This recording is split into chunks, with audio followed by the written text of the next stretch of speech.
Okay, I think we're on. I think we're on. If not, I'm gonna be pretty upset. Okay. So we'll check over some stuff while I get ready. In the background, SunSon will wait. Let's see the basic format.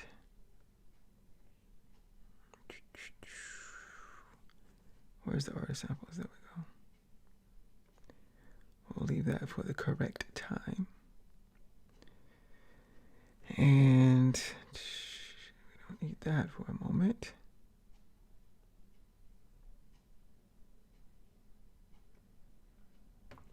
And I always put the thing in the weird place, in the place where it probably should not be. Where it should not. There we go.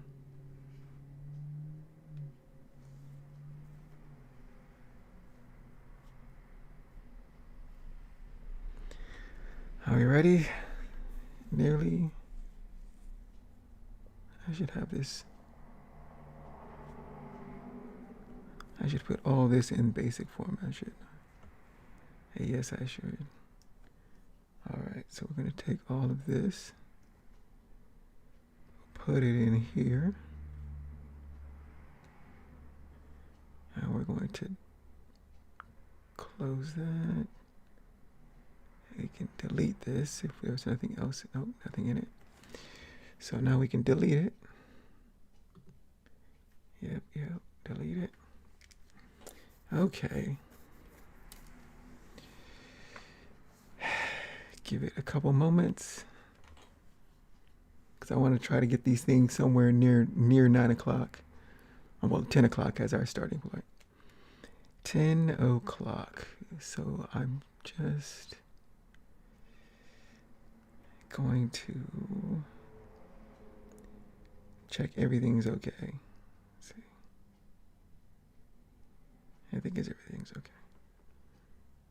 Drawings, textures. Oh, let's put the textures underneath this.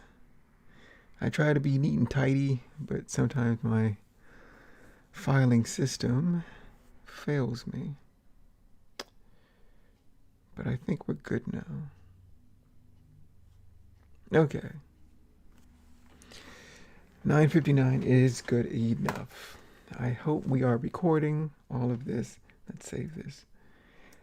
Command S to save, and take a sip of water before we get started.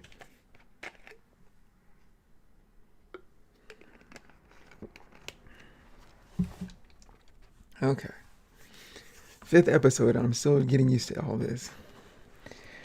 But we all gotta start somewhere. Okay. Hello, stellar people, and welcome back to the channel. My name is Trey, and this is ArtStream episode 5.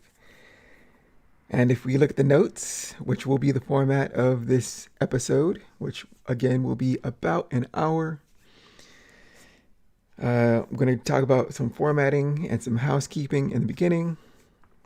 Then section 2, we will do our artist inspire.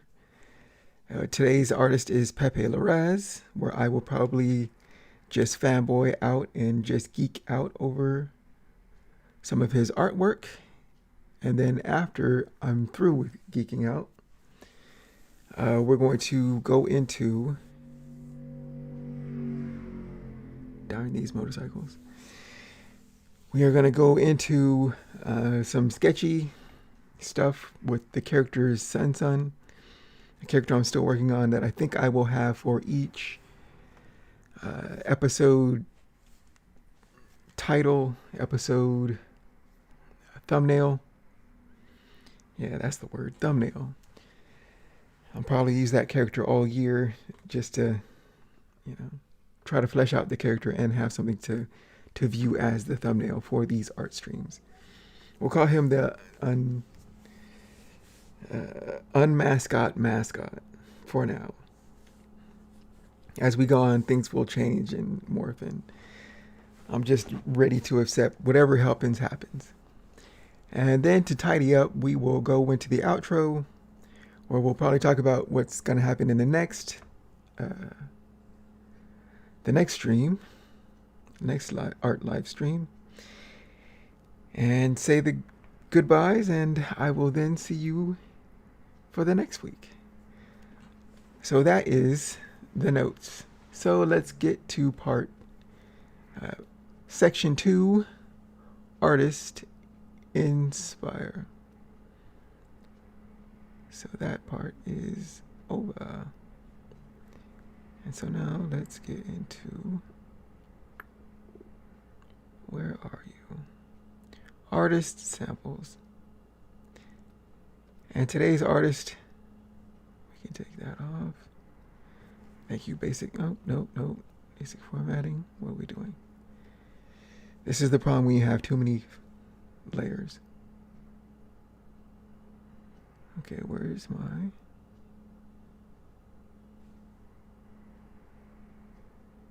Oh, come on. I did something. No. Ah, there we go. I don't know why that makes a difference, but to me that makes a difference. So, today's... Come on, brother, get it together. I am... Was it in basic formatting? Yes, I think it was. There we go. You got it, kid. Okay, so last week we were talking about 3 artists that I thoroughly enjoy, and I was talking about the pros and cons of what I like in artists and whatnot. And we're going to continue with that, but focus on one artist at a time. Last week we did Pepe Larraz, Claire Wendling, and Marco Cecchetto. All of them are great artists, and all of them, I think, I like them because they are moving in a direction that I myself would like to move. Because artists are different. Of course, we all know that. But there are certain ways artists do things, right? There are certain ways that an artist will draw or an artist will paint.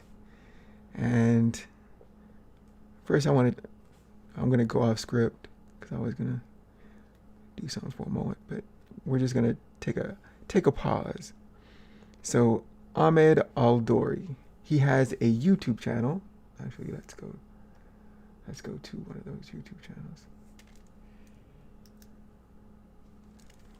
Okay.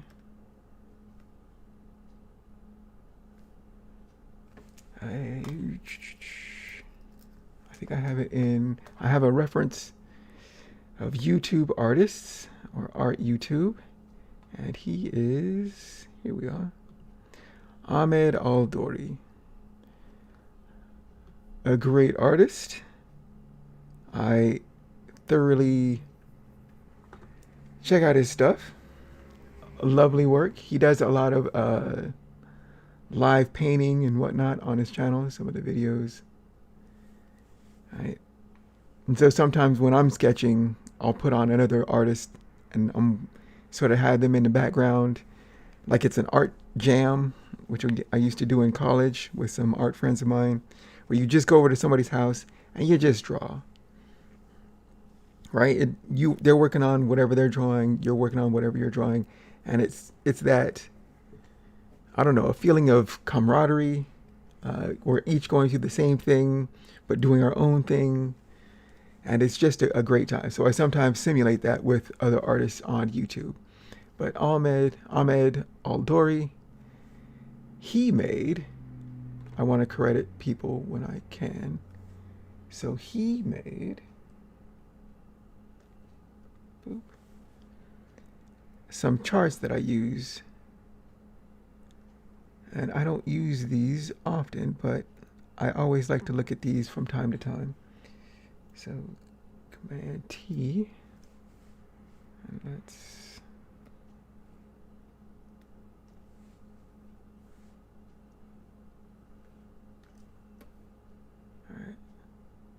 And this thing is his design, character design, right? And I don't even know how I found this from him. I think I found this before I actually found him because I was like, who is this guy?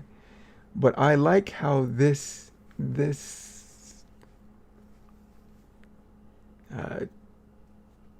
little thing is laid out in character design. And right, he has notes on here that I find, this is his words, I find that more stylized things are far more colorful. But it's this cool little 4-panel thing where it says realistic on one side, right? Realistic, upper left, lower left is realistic fantasy, and in air quotations, realistic for the fantasy.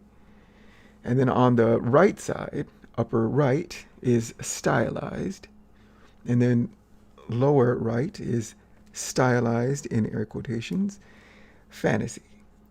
And he gives some examples for the realistic fantasy and the stylized fantasy. And for realistic fantasy, he has Bloodborne, etc. And for the stylized fantasy, he has Zelda, Final Fantasy, what is that, 8? Final Fantasy 9, and Mario RPG, etc. It's kind of fuzzy and pixelated because I've blown it up. But I like how he, right, this grid, and it shows where in space are you as an artist, right? And I like this because it's a visual representation of that idea of where are you. You can ask yourself that question in this. Are you realistic? Are you stylized? Are you, when you're doing fantasy work, are you realistic fantasy or are you stylized fantasy? And again, that if it's, he finds that more stylized things are more colorful. I myself find myself very much on the stylized area. I love stylization, morphing of characters, making them slightly deformed, not as real to real life. I don't know why I find that far more interesting than realism. I feel like we can do realism now with video games and CG, and even like ChatGPT can do fairly realistic things. But I like the playfulness, the squash and stretch, which is what we learned in animation, of more stylized things. Animation is very much in the stylized realm. So I tend to lean more towards stylized and stylized fantasy in my own work. And I think that contributes to my enjoyment of the artists that I have been going over.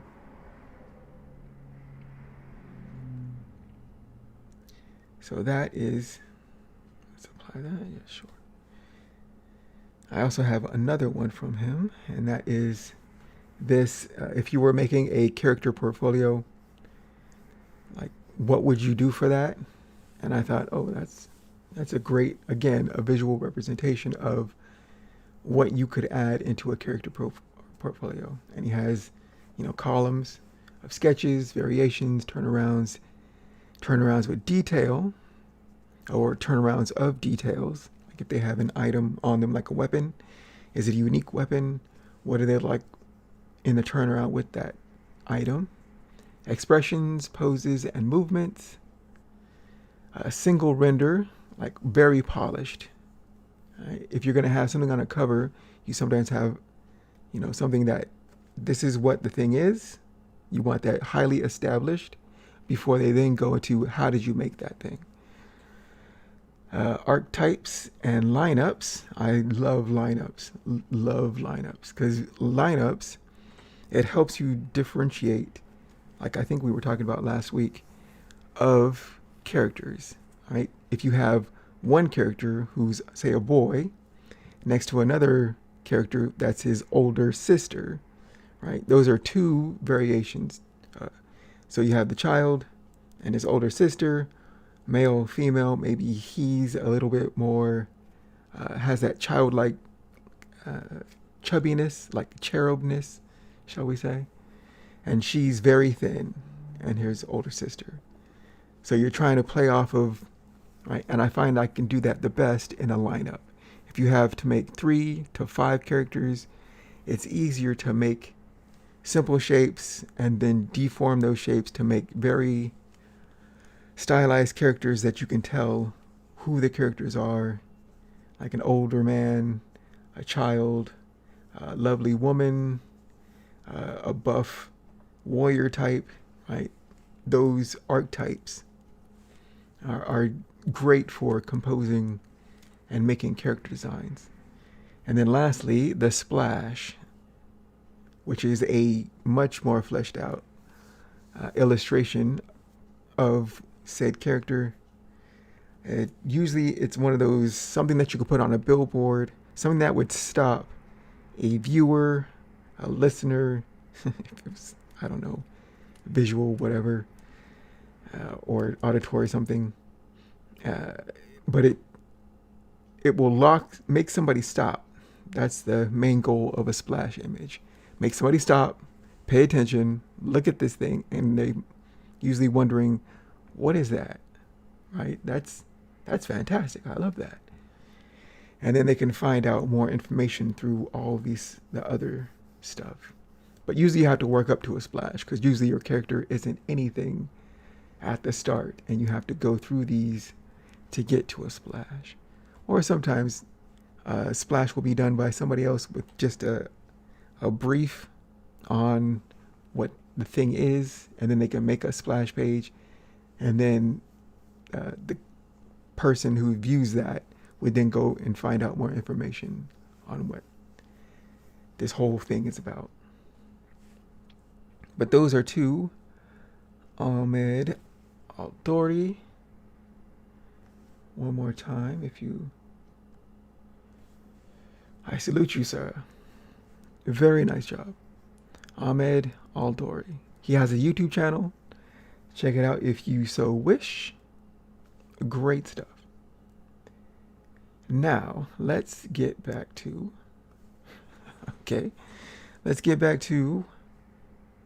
what we were going to do. Pepe Larraz. So again, what I like about his work. One, he first came to my attention while doing the X-Men. I love X-Men. This is some of the comics I have.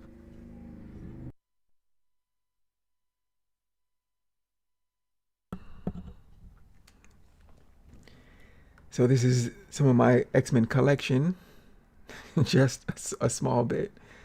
But this one in the upper right-hand corner, I bought 2 of these, and I'll show you examples of, like I took the second one, I scanned all of the pages just so I could study from. And sometimes I'll do that with artists I thoroughly enjoy their work. I'll buy an extra something so I can scan it in, chop it up. And usually this is just for myself, right? I don't need to show this to anybody. And then I'll just go through and do drawings that they've done, try to study from them. And that is the point of what we're doing today. So his X-Men work, he also did, or is doing, some Spider-Man. I think it's every other, Amazing Spider-Man, every other issue. He did the first 6, and then now I think it's every other issue. But yeah, great work on the Spider-Man. And while cruising the internet, I found he was doing an X-Force. Also mutants for Marvel. So X-Force, and I wanted to see, okay, how does he compose his images, right? So I always want to know, how do professional artists or artists in certain fields, how do they make their art? Because almost every artist is different, right? They make a process that is usually years in the making. And I always like to study from how do they do things. Sometimes I can, take key ideas and influences, and maybe I'll learn something that I didn't know before that I can then incorporate into my system. You can find great processes that way. So anyway, this is X-Force, another mutant team book, but this is Sketch, and then this is cleaner or tighter pencils. So I would call this, this is just a step up from thumbnails, but you could also consider this a thumbnail. Usually my thumbnails are very much like thumbnails, very small, so that you can work fast. And usually if it works small, it'll work big. So thumbnails, this is, I think, would be the second step. This is a rough draft, a rough pencil, or also called a sketch. To tighter pencils, or a sketch, I don't know exactly how he would determine his, designations for different parts of his process. And then from the sketch or tighter pencils, he might be in between, to this is the inks. Right?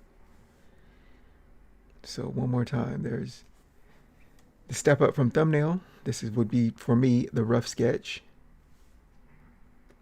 Tighter pencils, or just called a sketch. And then if you're inking yourself, you don't have to talk to anybody else about, how to ink it, or, which lines to shape and mold and whatever. With that, you have more liberties. And so this would be, right, the finals before you go to color. Finals before it colors. So Pepe Larraz on X-Force. So I like to try to find like their steps, their process, because it kind of helps me figure out the artist. Also,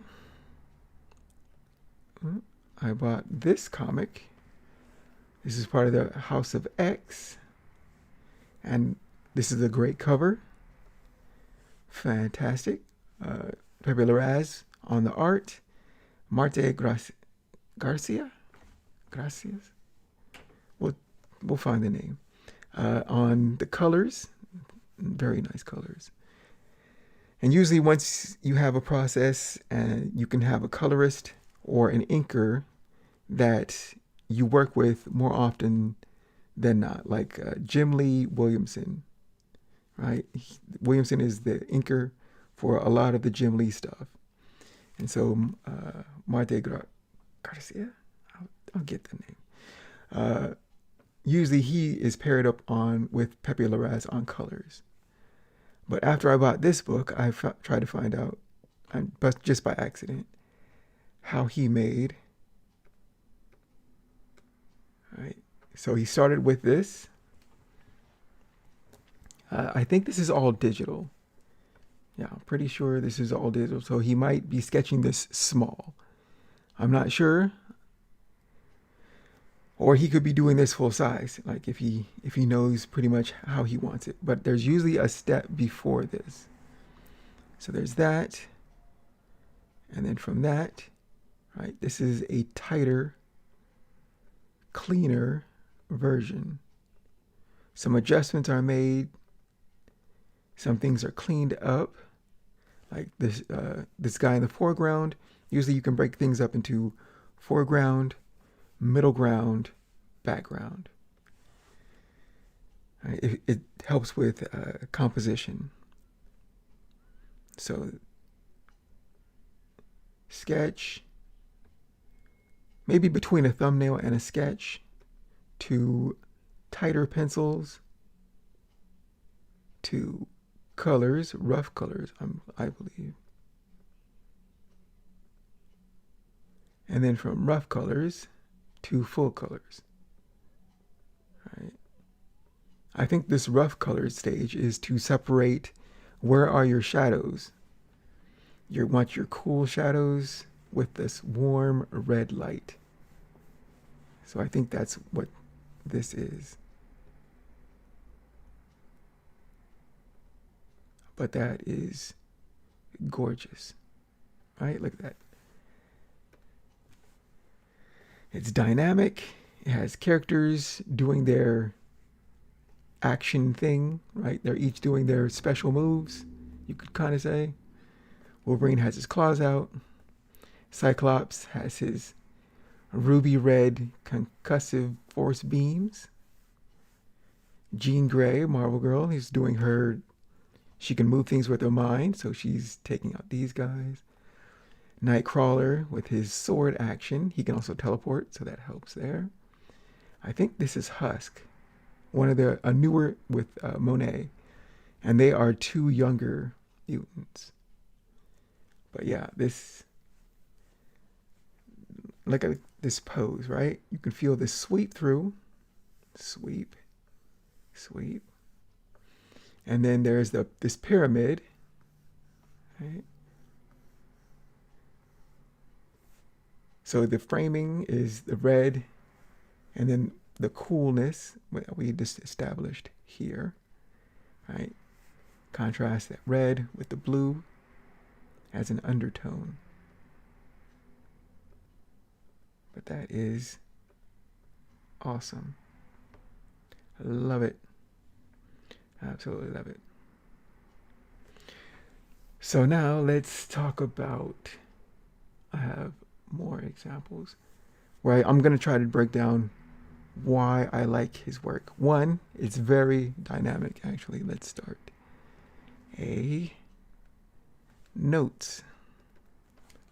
Notes for Pepe, or notes on Pepe, because we're not actually critiquing his work. We're just trying to break it down, see what we can learn from it. So, Pepe, R-R-A-Z. Is it two Z's? R-R-A-Z, I believe. Notes. So, 2P. What do I like about it? Usually he has amazing group shots, and I'll show you some examples of that, right? He knows how to compose lots of various characters making cool actions. I'm not here yet. I'm still trying to working out a single character doing something cool, right? I'm still at that stage, composing a whole group of characters, which is sometimes easier than doing a one-person coolness aura farming illustration. Sometimes that's harder than a group, because in a group you can kind of play off of, right? One character's like with a punch, another character with a kick, or sometimes that helps. But yeah, composition, he's got that on point. Character action poses, awesomeness. So let's say, let's make that dark.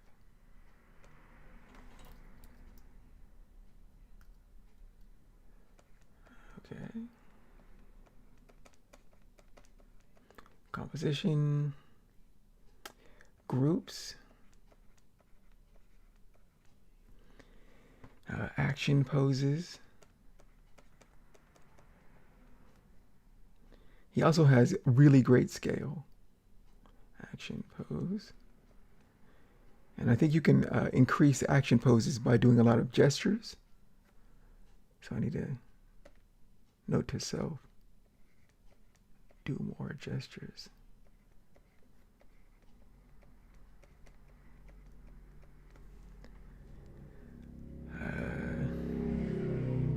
Damn these motorcycles. Okay, so let's take some more examples. So, this is one of the comics that I bought an extra, and I scanned every page in. I'm just going to show the first three, because I feel like, showing people the whole comic is just, that's not right. That's not a good thing to do. So just the first 3 pages. So this, what can we break down from this page? Right, this is the, yeah.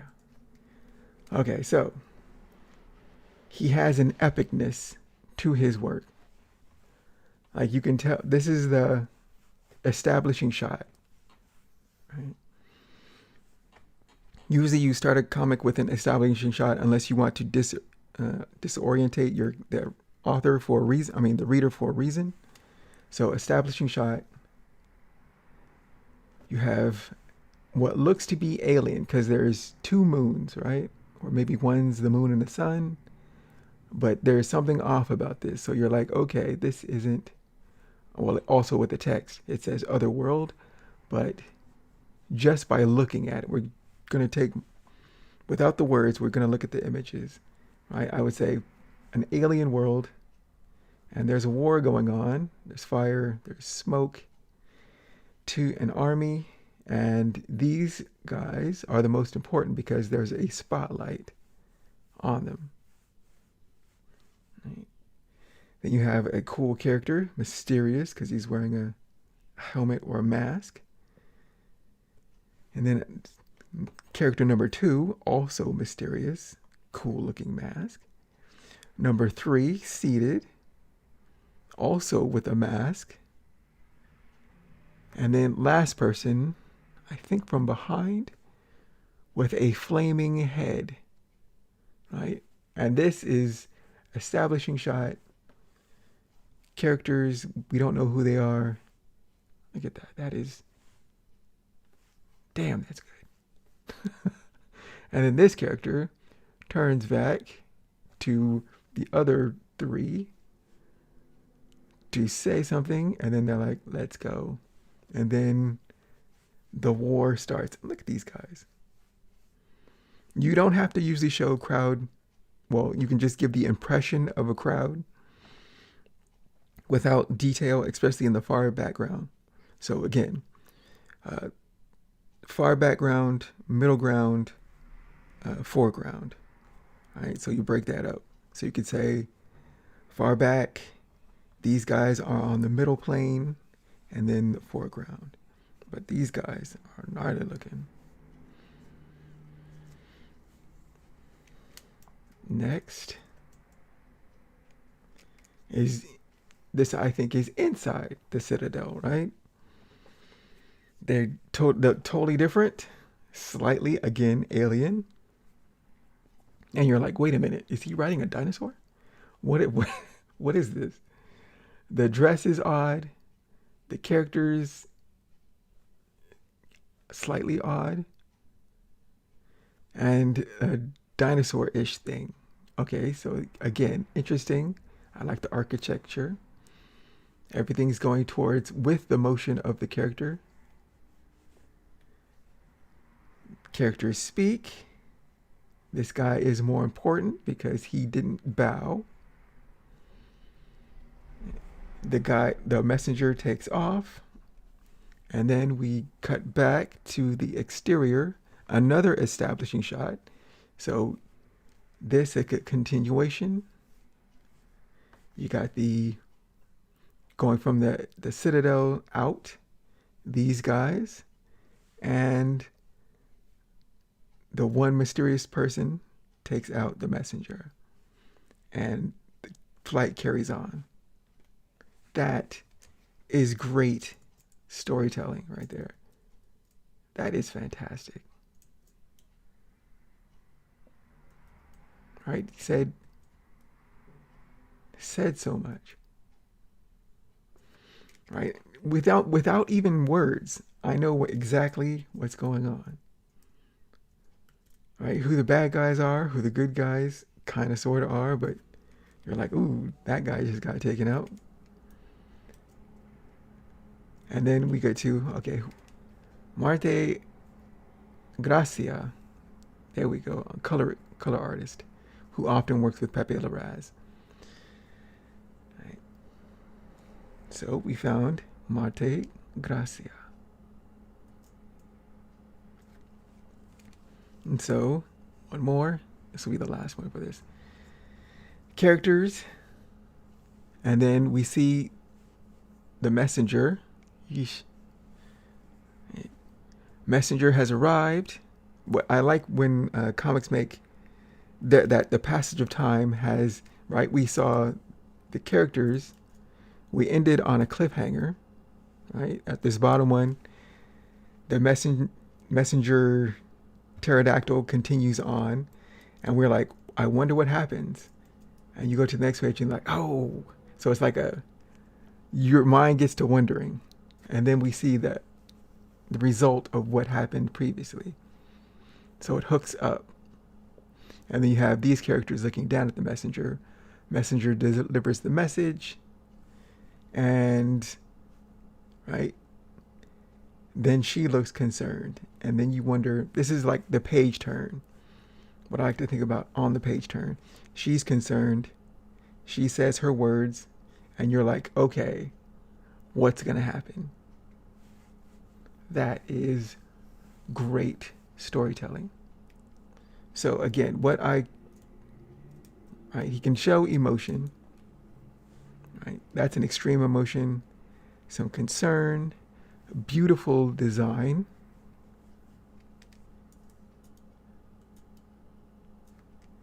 epicness, right? You can see the army going into the walls have been taken down, fire, and this army is going in, messenger is shot. So, right, the drama of all of this in one panel right here. Messenger, citadel, broken wall, fire, army entering, and the leaders not standing back, but doing their part and to kill the messenger. Right? I like the epicness right here. That is great. So let's put that on the list. Epic and story.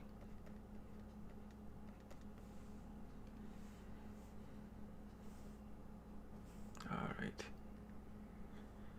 So that was one. Another one is this one. That was comic number 1 in this series of events, this like saga thing. And so this is number 11. We got, is this a cold open? Yes, it is. So sometimes you start with action, then have a break to give your information, and then you continue with the story. This one is, you start after the pre stuff. So we have character, exotic looking, maybe a priestess, delivering a message. Right? That's the first shot, no background, just character, lovely garments. You can tell kind of sort of what she is. Delivering her message to, okay, what the heck is this? Right?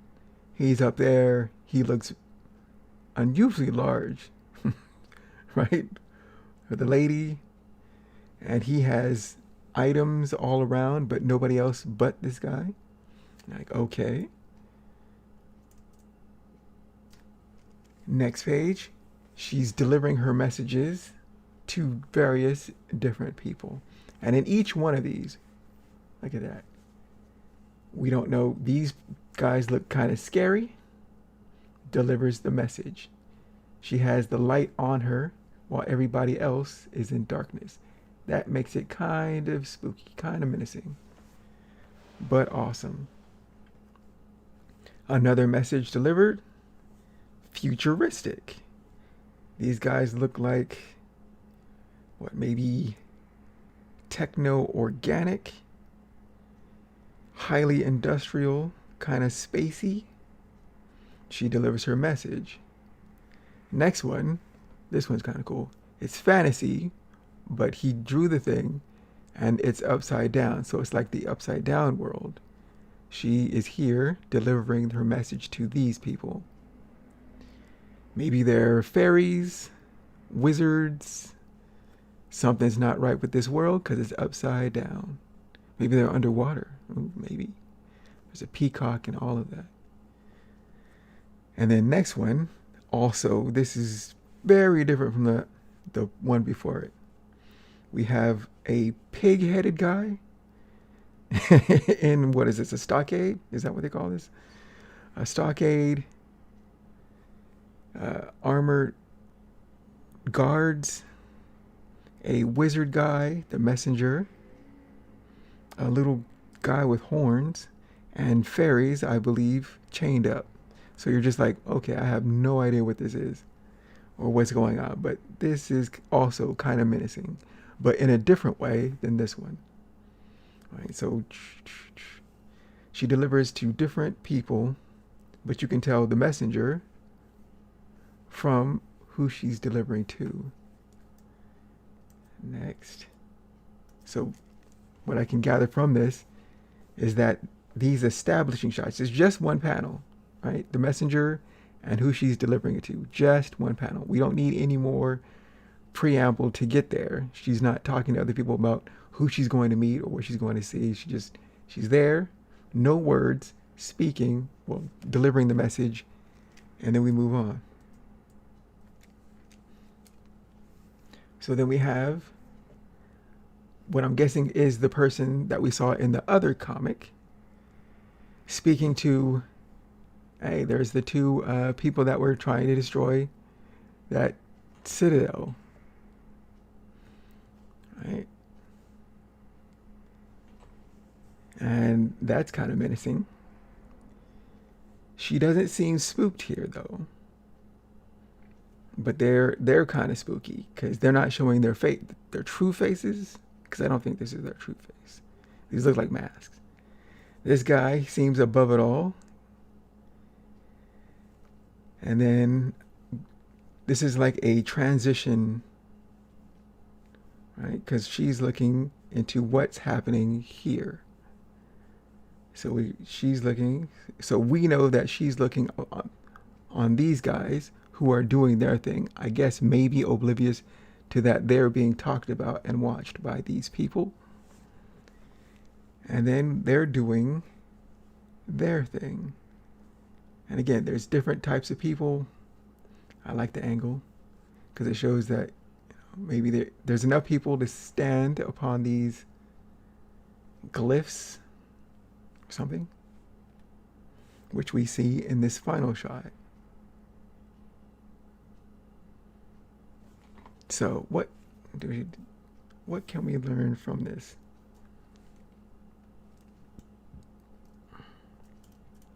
Storytelling without words, right? Because these are very different. I think these are my favorite shots from these. So let's write that. Storytelling without words.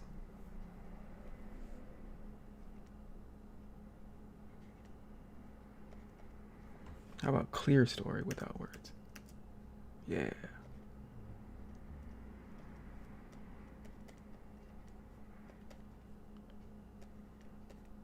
Without words. And we'll do one more. One more. Take that. Oh, no.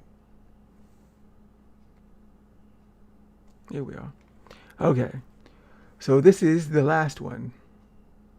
This is issue 22. Pepe Larraz did 1, 11, and 22. Again, is this a cold open?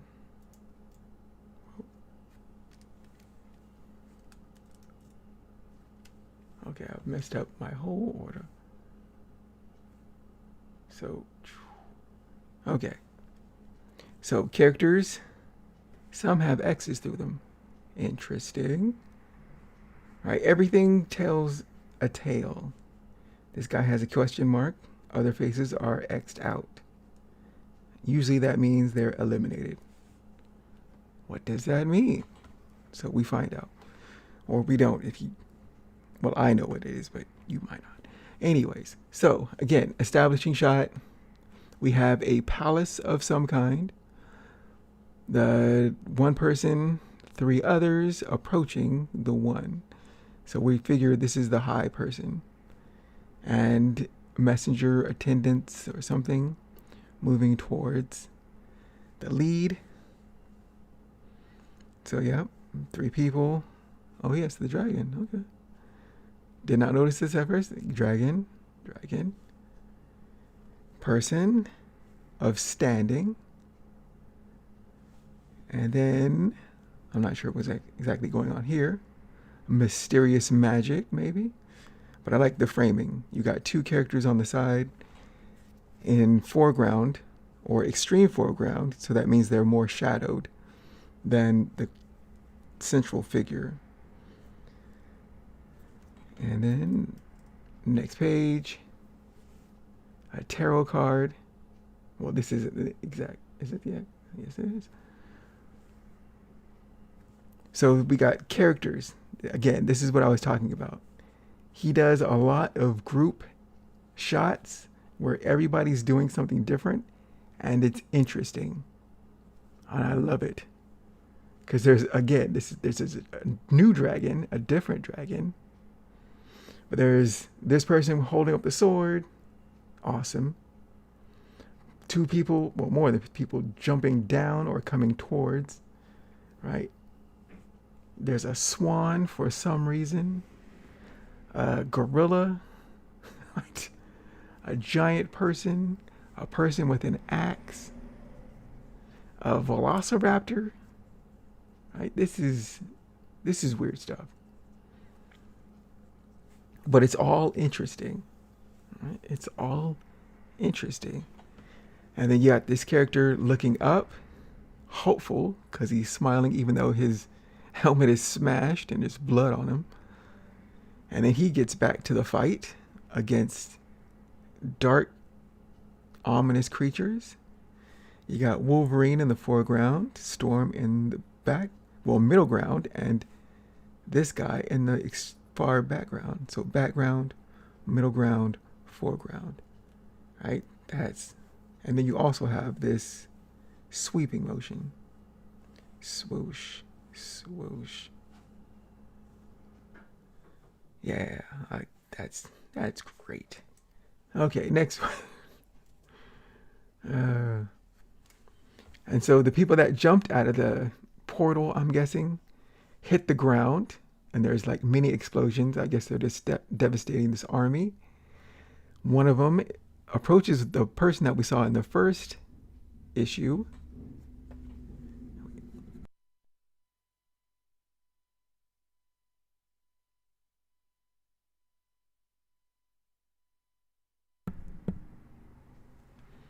So we have one of them approaching the person that was in the first.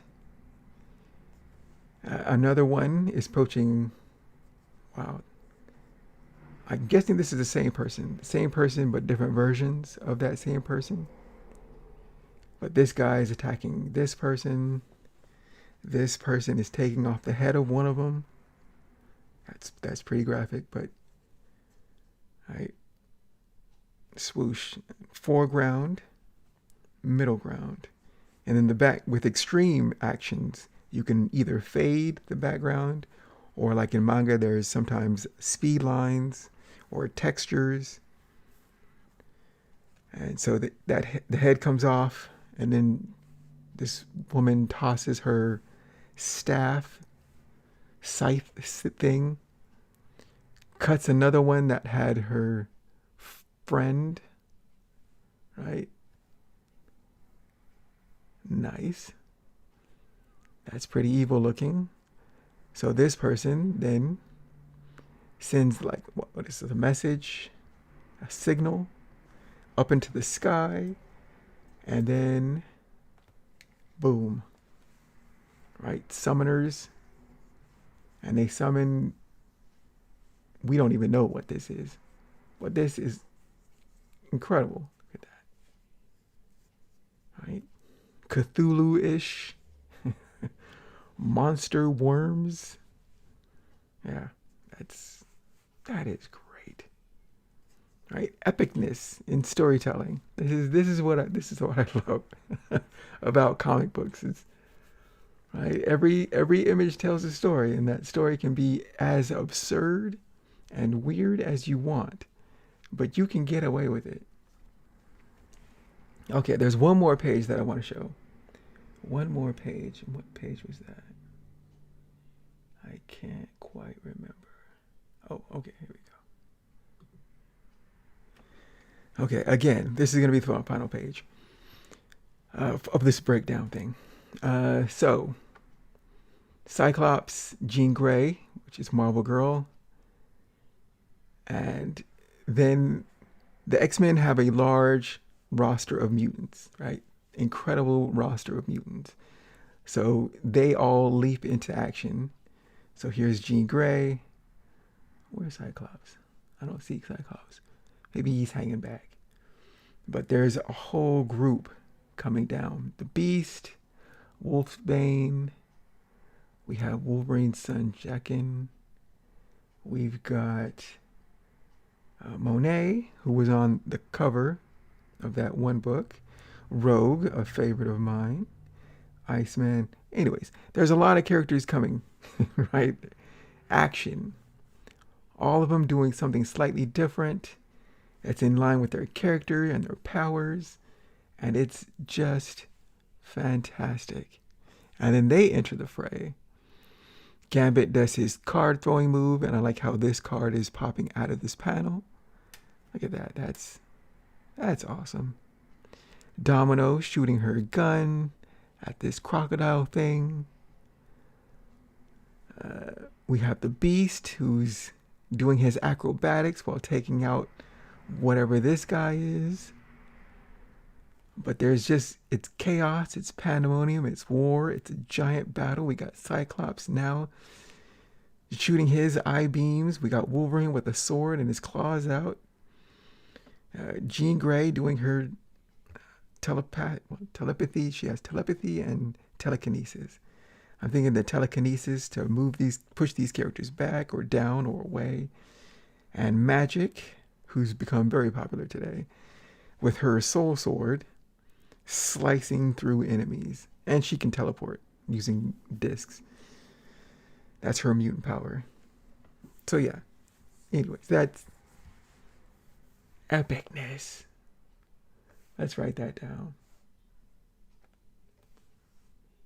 Well, we already got it. Epicness. But yeah. That was Pepe Larraz. And also what I want to note is it's detailed enough, right? I think I would call this stylized realism. And some artists can pull it off really well. Some artists go for super hyper detailed, hyper realism, where you could see veins on muscles on top of muscles, right? You can have a Batman that has you can see every vein in his neck and whatnot, or somebody screaming and it's like, wow, that's intense. Right? But I call this more stylized than that. And I think that's why I like. So stylized, right? There's a feeling to me of it. It's not hyper realistic. It's enough to make it fluid, dynamic. That's it. Another one, dynamic.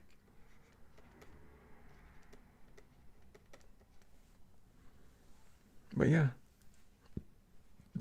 Pepe Larraz. I love this work. So that is Pepe Larraz. I didn't know that would take that long. But we're going to do I guess I can talk about what I was doing this week. So SunSon. This is a harsh transition. I'm sorry. This is okay. We're gonna take a breath. Oh boy, that was great. I feel good. I like looking at art, so it's like, all right, that jazzes me up. That makes me want to draw all night. Right? I don't have too much time though. Okay, so what have I been doing for the week? We were doing SunSon, which is a character that I was just we're just trying to figure out, right? And the main concepts were Blonde, Simon Phoenix, and Gara of the Sand, which I have here. Right? Blonde, Simon Phoenix from Demolition Man, Wesley Snipes. I don't know why. Well, he had his personality in that movie was great. It's a fantastic movie. If you haven't seen Demolition Man, please see that. That's great. And Gara of the Sand from Naruto, where he has sand that comes out of this cord on his back, and he can control it for defense and offense. And I like that as superpower. But SunSon,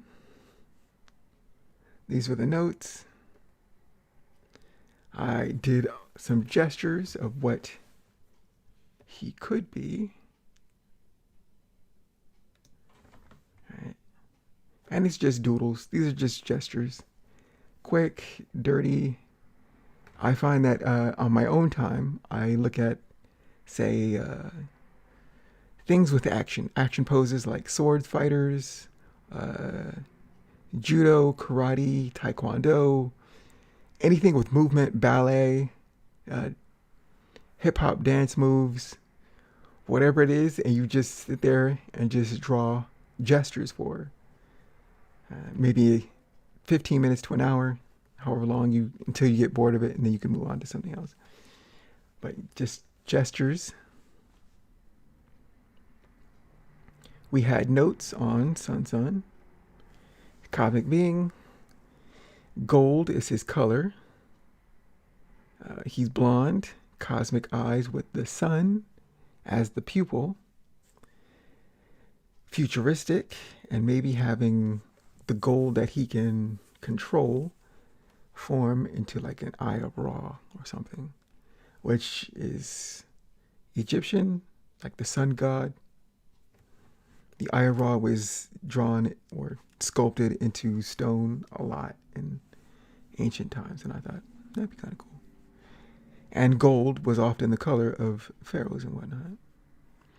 So we did a color concept last week that I am not too fond of.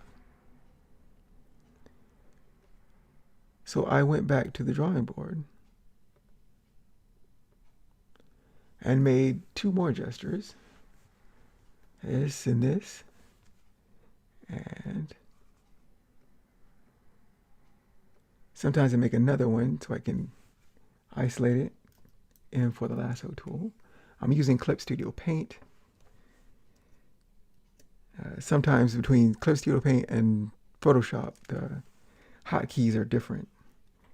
So in Clip Studio Paint, it's Command T. And then I can scale that up. But I did that wrong. So Command Z to undo that. And hold down Shift. And it'll lock it to its proper shape.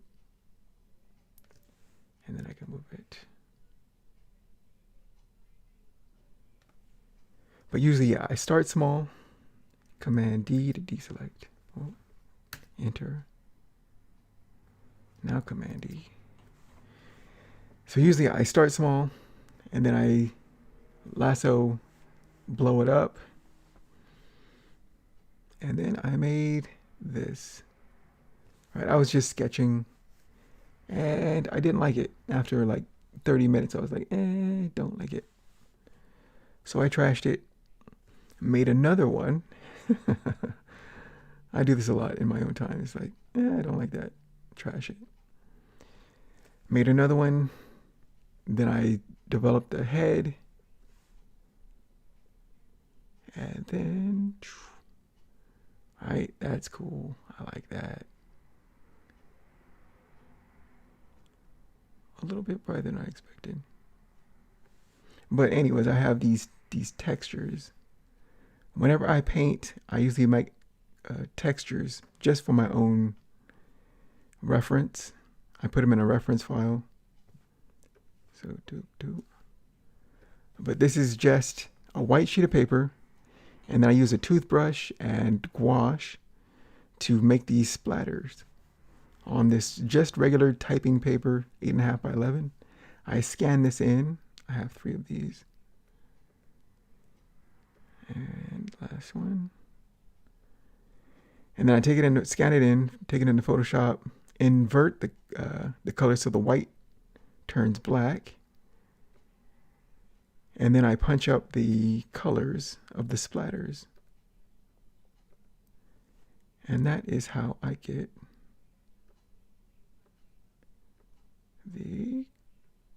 this cosmic thing. Right? This is all the black part was the white paper that I inverted. And I punched up the little splatters, and it makes a cosmos. And then, so the drawing, put that on top. I erased out enough so that the body, right, this was the body, did that on top. And then I wanted the head to be not cosmos or cosmic. So I painted that real quick. And then the eyes, which are just golden dots. And the blonde hair. Right, but this is just me. That was just me playing around during the week. So that was fun. I just wanted to see if I could, if I could do it, if I could get a better representation of my initial idea of SunSon. Right. So that is SunSon. Wish I had more time to draw today, but we are short on time, and I wanted to keep this under an hour. So, unfortunately, we're going to have to wrap this up. So what do we got?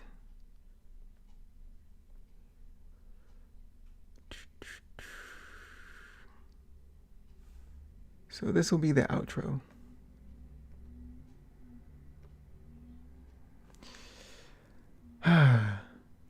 So next week, what are we going to do? We're going to do either Marco Chichetto or Claire Wendling. I think we'll do Claire Wendling. Another artist that I highly enjoy their work. We'll do another breakdown, artist breakdown. What do I like? Why do I like it? What can I take from it? Not in a steely way, but in a what can you apply to your own work? There we go. That's a better way to phrase it. Although, but yeah, the Pepe Larraz one was really fun. I like geeking out about art, so that was longer than I expected, but really fun. So anyway, I have been Trey Hodges. Thank you for joining me. You can find my work at treyhodges.com.